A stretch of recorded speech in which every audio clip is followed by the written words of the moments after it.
দুই নাম্বার বিষয়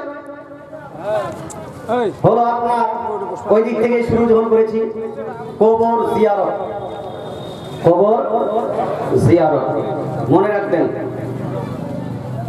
শিরক এন্ড বিদআত এই চ্যাপ্টারটা একটু পড়ে রাখছি, কারণ এটাকে একটু বিস্তারিত আলোচনা না করলে হবে না। হ্যাঁ, নাহলে শিরকটা নিয়ে আলোচনা করাই যাক, সমস্যা নেই। আচ্ছা, শিরকটা নিয়ে আলোচনা করছি। ইসলাম শরীয়তে যে সমস্ত গুনাহের উল্লেখ হয়েছে, যে সমস্ত গুনাহের উল্লেখ হয়েছে, এই গুনাহসমূহের মধ্যে সব থেকে বড় গুনাহ সেটা হলো শিরক। সেটা কি? শিরক। কোন বান্দা যদি শিরক করে, কোন ব্যক্তি যদি শিরক করে, আল্লাহ তাআলা কোরআন শরীফের মধ্যে সূরা নিসা আয়াত নম্বর 48 এবং সূরা নিসা আয়াত নম্বর 116 আল্লাহ তাআলা বলছেন, ইন্নাল্লাহা লা ইয়াগফিরু আন ইউশরাকা বিহি ওয়া ইয়াগফিরু মা দুনা যালিকা লিমান ইয়াশা। আল্লাহ তাআলা বলছেন, হে আমার বান্দারা শুনে নাও, যদি কোনো ব্যক্তি শিরক করে, শিরককারীকে, শিরক করনে ওয়ালাকে আল্লাহ কখনো maaf করবেন না। শিরক ব্যতীত অন্য কোন গুনাহ যদি কেউ করে, তাহলে আল্লাহ যদি চান তাহলে তাকে maaf করে দিবেন, maaf করে দিবেন। শিরকের নিচে যেগুলা গুনাহ, এই গুনাহ কোন বান্দা যদি করে, আল্লাহ যদি চান maaf করতে, অবশ্যই maaf করে দিবেন। কিন্তু শিরক করলে maaf পাওয়া যাবে না। শিরক করলে তার জন্য চিরস্থায়ী জাহান্নাম, সে জাহান্নামে থাকবে, জাহান্নাম থেকে কোনোদিন ও অবসর পাবে না। সম্মানিত শ্রোতা, এদিকে ধ্যান দেন, কেউ কিচিরমিচির করবেন না। শিরক হলো দুই প্রকার। কত প্রকার? দুই প্রকার। একটা হলো শিরকে আকবার, একটা হলো শিরকে আসগর। একটা হলো বড় শিরক, আর একটা হলো ছোট শিরক। মুসলমান কেউ যদি বড় শিরক করে, তাহলে সে ঈমান থেকে বের হয়ে যাবে, ইসলাম থেকে বের হয়ে যাবে। আর ছোট শিরক করলে ঈমান ও ইসলাম থেকে বের হবে না, তবে সে গুনাহগার হবে। বড় শিরকের উদাহরণ দিই, বড় শিরকের উদাহরণ দিই। যেমন কেউ যদি বলে আস্তাগফিরুল্লাহ আস্তাগফিরুল্লাহ, আল্লাহ ছাড়া কাউকে যদি কেউ ইলাহ মনে করে, খোদা মনে করে, রব মনে করে, এটা শিরক হবে। কথা বুঝতে পারছেন না? কারণ আমাদের কলেমা কি? লা ইলাহা ইল্লাল্লাহ মুহাম্মাদুর। আল্লাহ তাআলার জাত, আল্লাহ তাআলার সিফাত, আল্লাহ তাআলার ইবাদত, এই সমস্ত জিনিসে কাউকে শরীক করে নেওয়ার নাম হলো শিরক। কথা বুঝতে পারছেন? আল্লাহর জাত, আল্লাহর সিফাত, আল্লাহর ইবাদত, এই সমস্ত বিষয়াদিতে কেউ কাউকে যদি শরীক করে, এটা হয়ে যাবে শিরকে আকবার। শিরকে আকবার। শিরকে আসগর, শিরকে আসগর যেমন আল্লাহ তাআলা রাসূল হাদিসের মধ্যে ইরশাদ করেন যে দেখাওয়া করার জন্য কোন ইবাদত করা, এটা হলো শিরক। দেখাওয়া করার জন্য মানুষ দেখানো নামাজ পড়া, এটা হলো শিরক, কিন্তু এটা শিরকে আসগর। শিরকে আসগর নিয়ে অতটা ঝামেলা নাই। ঝামেলাটা হলো আপনার শিরকে আকবার নিয়ে। হযরত বললেন যে বর্তমান সুন্নি মানুষরা ওসিলা পেশ করে, আর কিছু কিছু মানুষ এটাকে শিরক বলে। এটা ভালো ভাই, হ্যাঁ, কিছু কিছু মানুষ কি করে? শিরক বলে। আচ্ছা বলুন তো, আল্লাহ তাআলা আমাদেরকে শিরকের শিক্ষা দিয়েছেন না শিরক থেকে নিষেধ করেছেন? কোনটা? যারা বলেন না, শিরক করতে বলেছেন না শিরক ছাড়তে বলেছেন? তার মানে আল্লাহ যা যা করতে বলবেন তা তা শিরক হবে না। কথা বুঝতে পারছেন? Result clear. আল্লাহ তাআলা শিরক ছাড়তে বলেছেন আর ইবাদত করতে বলেছেন। তো যেটা যেটা আল্লাহ তাআলা করতে বলেছেন সেটাকে শিরক বলা যাবে? যাবে না। আল্লাহ তাআলা কোরআনুল মাজিদ ফুরকানুল হামিদের মধ্যে সূরা মায়েদা আয়াত নাম্বার 35 এর মধ্যে ইরশাদ করেন, ইয়া আইয়ুহাল্লাযীনা আমানুত্তাকুল্লাহ ওয়াবতাগু ইলাইহিল ওয়াসিলা। আল্লাহ তাআলা বলেন, হে মুমিন বান্দারা, তোমরা আল্লাহকে ভয় করো, আল্লাহকে ভয় করো। আল্লাহ তাআলা ভয় করতে বললেন কিনা বাপ? করতে বললেন। তার মানে ভয় করাটা শিরক হতে পারে না। তারপরে আল্লাহ তাআলা বলছেন ওয়াবতাগু ইলাইহিল ওয়াসিলা, আর আল্লাহ তাআলার কাছে ওয়াসিলা পেশ করো। জোরে বলেন সুবহানাল্লাহ। আল্লাহ তাআলা ওয়াসিলা পেশ করতে বলেছেন। যখন আল্লাহ তাআলা পেশ করতে বলবেন, সেটা শিরক হবে না? শিরক হবে। তার মানে হলো এই, এখন যদি কেউ ব্যক্তি, কোনো ব্যক্তি বলে ওয়াসিলা বা মাধ্যম বা মেডিয়েশন, ওয়াসিলা মান্য করা, ওয়াসিলা পেশ করা, এটা শিরক। যে বলবে শিরক, সে ভুল না ঠিক? ভুল না ঠিক? শিরক এবং কুফর এমন একটি ফতোয়া, শিরক এবং কুফর এমন একটি ফতোয়া, যেই ফতোয়ার প্রসঙ্গে নবীজি সাল্লাল্লাহু আলাইহি সাল্লাম সহিহ মুসলিম শরীফে ইরশাদ করেন, কোন ব্যক্তি যদি অপর ব্যক্তিকে শিরকের ফতোয়া লাগায় অথবা কুফরের ফতোয়া লাগায়, কথা বুঝতে পারছেন না?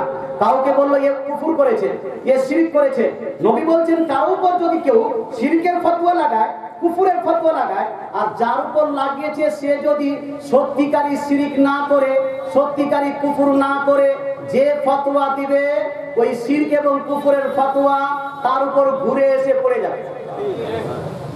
কথা বোঝা গেল? বোঝা গেল?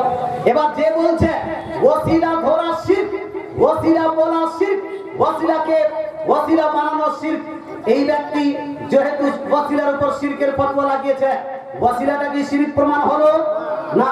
এবার বলুন তো, যে ব্যক্তি ওসিলাকে শিরক বলেছে এর উপর কোন ফতোয়া যাবে?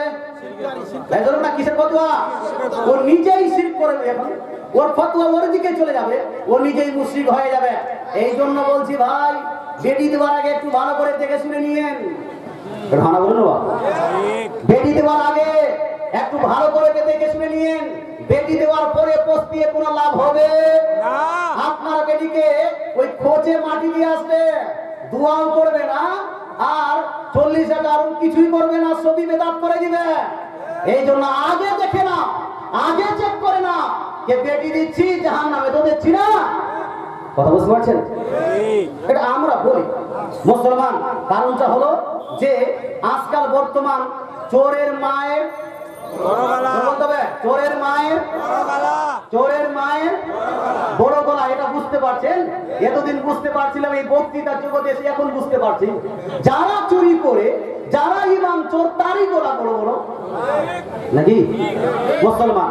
তো শিরক, যারা শিরক করবে তারা মুশরিক হবে, শিরক করলে তার কোনো ক্ষমা নাই।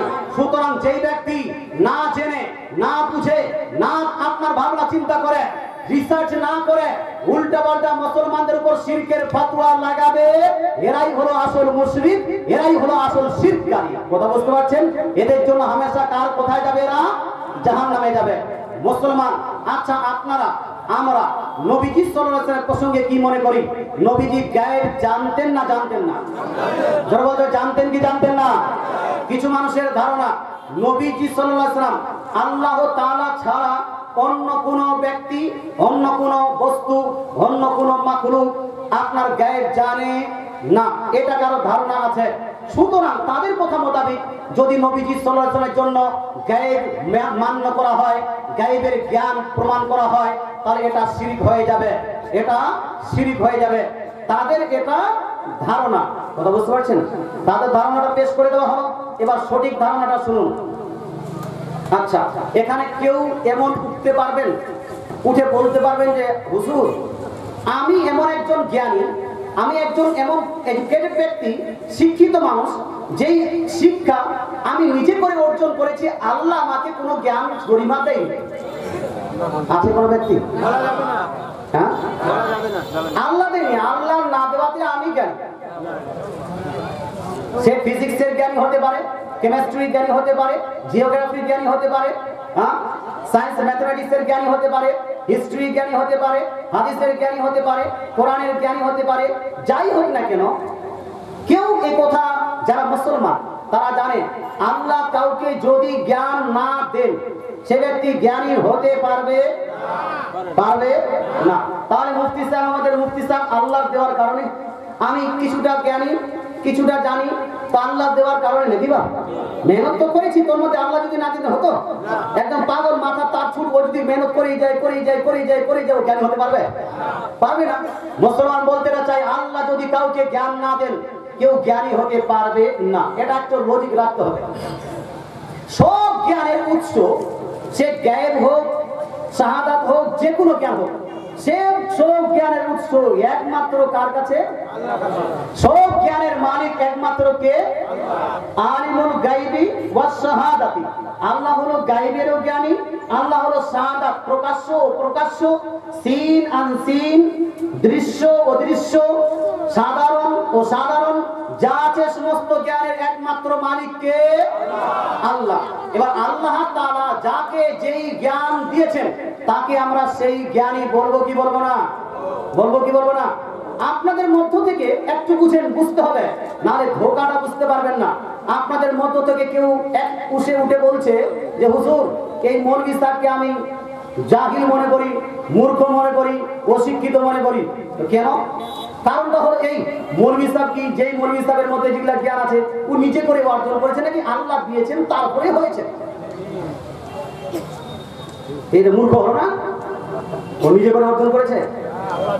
এইরকম কোন ব্যক্তি যদি আপনাদের মধ্যে এসে এই লজিকটা লাগিয়ে মৌলভী সাহেবকে যদি মূর্খ প্রমাণ করে, যে মূর্খ প্রমাণ করবে ও মূর্খ হবে কি হবে না? ভাই হবে না? হবে। এবার আপনারা বুঝতে পারবেন বিষয়টা। সম্মানিত শ্রোতা, আমাদের প্লিট, আমাদের ক্রিট, আমাদের আকীদা, আমাদের বিশ্বাস হলো এই, একমাত্র জ্ঞানের মালিক, একমাত্র দৃশ্য অদৃশ্যের মালিক, একমাত্র গায়েব আর শাহাদাতের মালিক কে? আল্লাহ। আল্লাহ তাআলা যাকে যতটা জ্ঞান দিয়েছেন তাকে ততটা জ্ঞানী মানতে না মানতেই হবে। কি হবে? মানতে হবে। এটা কমজোর হয়ে গেল, মানতেই হবে। এটা হলো আমাদের আকীদা। এবার শুনুন, প্রশ্ন হলো এই, আল্লাহ তাআলা নবীকে জ্ঞান দিয়েছেন কি দেননি ভাই? জোরে বলতে হবে। নবীকে জ্ঞান দিয়েছেন কি দেননি? কিসের জ্ঞান দিয়েছিলেন? তাহলে হাট বাজার করার জ্ঞান? হানা বলুন। দুনিয়াতে শুধু চলাফেরার জ্ঞান? হানা বলতে হবে। নবীকে কিসের জ্ঞান দিয়েছেন আল্লাহ তাআলা? যেই বিষয়ে আল্লাহ তাআলা নবীকে জ্ঞান দিবেন সেই বিষয়ে নবীকে জ্ঞানী মানতে হবে না? হবে না?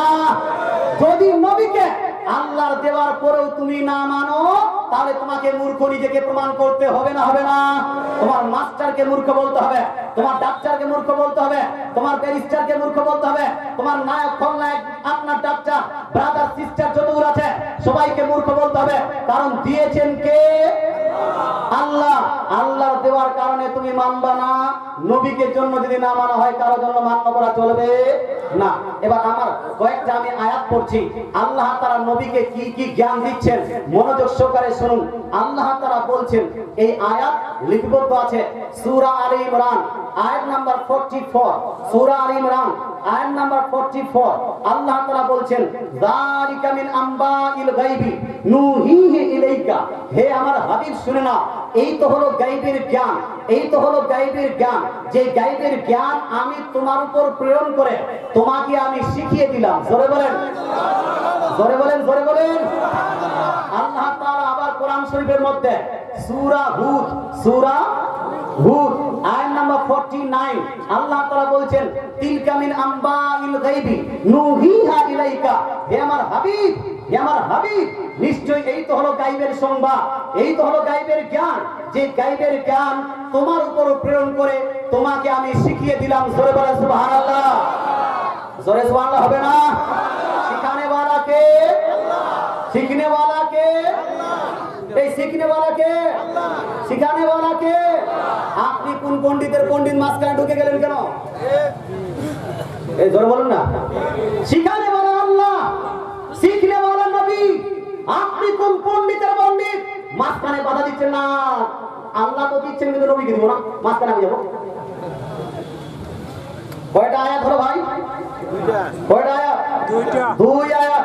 3 নাম্বার আয়াত শুনুন, আল্লাহ তাআলা বলছেন 3 নাম্বার আয়াত সূরা জিন আয়াত নাম্বার 26 and 27 আল্লাহ তাআলা বলছেন, আলিমুল গায়বি ফালা ইউযিরু আলা গায়বিহি আহাদা ইল্লা মান ইরতাদা মির রাসূল।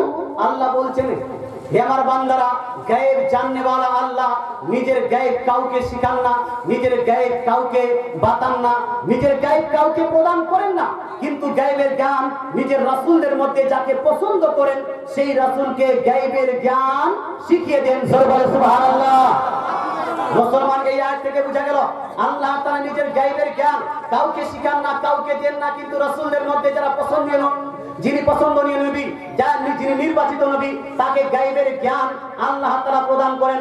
প্রশ্ন হলো এই, মুহাম্মদ সাল্লাল্লাহু আলাইহি ওয়াসাল্লাম আল্লাহর নির্বাচিত নবী ছিলেন কি ছিলেন না? এই নির্বাচিত নবী ছিলেন কি ছিলেন না? নির্বাচিত রাসূল হন কি হন না? তার মানে হলো এই আল্লাহ তাআলা নবীকে গায়বের জ্ঞান দিয়েছেন, গায়বের জ্ঞান দিয়েছেন। সম্মানিত শ্রোতা, আরেকটি আয়াত পড়ি। আয়াতটি লিপিবদ্ধ আছে সূরা আলে ইমরান আয়াত নম্বর 179 এর মধ্যে আল্লাহ তাআলা বলেন, ওয়ামা কানা আল্লাহু লিইউতলিয়াকুম আলাল গায়ব ওয়ালাকিন্নাল্লাহা ইয়াজতাবি মির রুসুলিহি মান ইয়াশা। আল্লাহ তাআলা বলছেন, শুনো বান্দারা, আল্লাহর শান এটা নয় যে সাধারণ পাবলিককে, সাধারণ ব্যক্তিকে গায়বের জ্ঞান দিবেন, কিন্তু নিজের রাসূলের মধ্যে যাকে পছন্দ করেন, যাকে নির্বাচন করেন, সেই রাসূলকে গায়বের জ্ঞান শিখিয়ে দেন। সুবহানাল্লাহ। নিজের রাসূলদের মধ্যে যাকে পছন্দ করেন, মুহাম্মদ সাল্লাল্লাহু আলাইহি সাল্লামকে আল্লাহ পছন্দ করতেন কি করতেন না? যখন না করতেন কি করতেন না? করতেন। তার মানে মুহাম্মদ সাল্লাল্লাহু আলাইহি সাল্লামকে গায়বের জ্ঞান দিয়েছেন কি দেননি? দিয়েছেন। আচ্ছা, কয়টা আয়াত হলো ভাই? 4টা। আরেকটা আয়াত নেন, সূরা নিসা আয়াত নাম্বার 113, 113 নম্বর আয়াত। আল্লাহ তাআলা বলছেন, ওয়া আল্লামাকা মা লাম তাকুন তাআলাম ওয়া কানা ফাদলুল্লাহি আলাইকা আযীমা। আল্লাহ বলছেন, হে নবী, তাফসিরে জালালাইন, তাফসিরে খাজিন, তাফসিরে বাগবি, তাফসিরে বাইজাবি, এই সমস্ত তাফসির অনুযায়ী তরজমা হলো এই। আল্লাহ তাআলা বলছেন, হে নবী, আপনি শুনুন, আপনার রব আপনাকে গায়বের মধ্য হতে, গায়বের জ্ঞানের মধ্য হতে, শরীয়তের জ্ঞানের মধ্য হতে যাহা কিছু আপনি জানতেন না, সমস্ত গায়বের জ্ঞান, সমস্ত শরীয়তের জ্ঞান আল্লাহ আপনাকে শিখিয়ে দিয়েছেন। জোরে বলে সুবহানাল্লাহ। কয়টা আয়াত হলো ভাই? 5টা। আচ্ছা, 5টা আয়াত কেউ যদি অস্বীকার করে যে মুসলমান থাকবে না, বলে হুজুর গোটা কোরআন মেনে নেব, 5টা আয়াত বাদ দিয়ে দেব। হ্যাঁ, এই 5টা আয়াত আমাদের মৌলবীকে সাপোর্ট করছে না। এই 5টা আয়াতের অনুযায়ী আমাদের ডাক্তার সাহেবরা ঠিক হচ্ছে না। এই 5টা আয়াত অনুযায়ী আমাদের মাস্টার ডাক্তার না খোলা একটা বরবাদ হয়ে গেল। সুতরাং এই 5টা আয়াত বাদ দিয়ে আমরা গোটা কোরআনকে মানি, বরং তো মুসলমান থাকবে। 5খানা আয়াতে সুস্পষ্ট আল্লাহ বলছেন, আমি আমার নবীকে গায়বের জ্ঞান দিয়েছি। আল্লাহ বলছেন, আমি আমার নবীকে গায়বের জ্ঞান দিয়েছি। এবার বলুন তো, নবীকে গায়বের জ্ঞানী বলবেন কি বলবেন না? বলবেন কি বলবেন না? যদি বলেন না হুজুর বলবো না, আল্লাহ দিয়েছেন তারপরে পেয়েছেন, তার আগে তো পাননি, আমি বলবো ভাই, আপনিও তো আল্লাহ দেওয়ার পরেই পেয়েছেন, আপনিও তো আল্লাহ দেওয়ার পরেই মাস্টার হয়েছেন, আপনিও তো আল্লাহ দেওয়ার পরে মেডিকেল সায়েন্সের জ্ঞানী হয়েছেন, আপনিও তো আল্লাহ তাআলা দেওয়ার পরে ফিলোসফির জ্ঞান রেখেছেন। তাহলে আপনাকে আমি জ্ঞানী বলবো কেন? আপনাকে শিক্ষিত বলবো কেন? আপনাকে মূর্খ বলবো না কেন? আপনাকে অশিক্ষিত বলবো না কেন? আপনাকে গণ্ড মূর্খ বলবো না কেন? কারণটা কি? আপনি কারণটা দেখা। আমি বলবো, বা নবীর সঙ্গে যার দুশ্মনী থাকতে পারে, নবীর সঙ্গে যার আপনার মহব্বত কম হতে পারে, তারা এইরকম আপস এন্ড ডাউনস করতে পারে, কিন্তু যারা জ্ঞানী লোক তারা এই আপস এন্ড ডাউনস করবে। রুলস একটাই, পৃথিবীর মানুষ আল্লাহ তাআলা রাসূলকে আমরা আল্লাহ মনে করি না, মনে করি ভাই? আমরা কি নবীকে আল্লাহ মনে করি না? নবীর মাখলুক, নবীর সৃষ্টি। আল্লাহ নবীকে সৃষ্টি করেছেন, সৃষ্টি জগতের সেরা, সৃষ্টি জগতের শ্রেষ্ঠ, সৃষ্টি জগতের সেরা বলেন আমার নবী। জোরে বলেন সুবহানাল্লাহ। কথা বুঝতে পারছেন? আর সৃষ্টি জগতের জন্য রুল, আল্লাহ যতটা যাকে দিবেন ততটা তার জন্য মানতে হবে। তবে কেউ যদি বলে নবীজি সাল্লাল্লাহু আলাইহি সাল্লাম নিজের তরফ থেকে গায়েব জানতেন, নিজে গায়েব জানতে আল্লাহ দেননি, তাহলে আমরা সেটাকে সাপোর্ট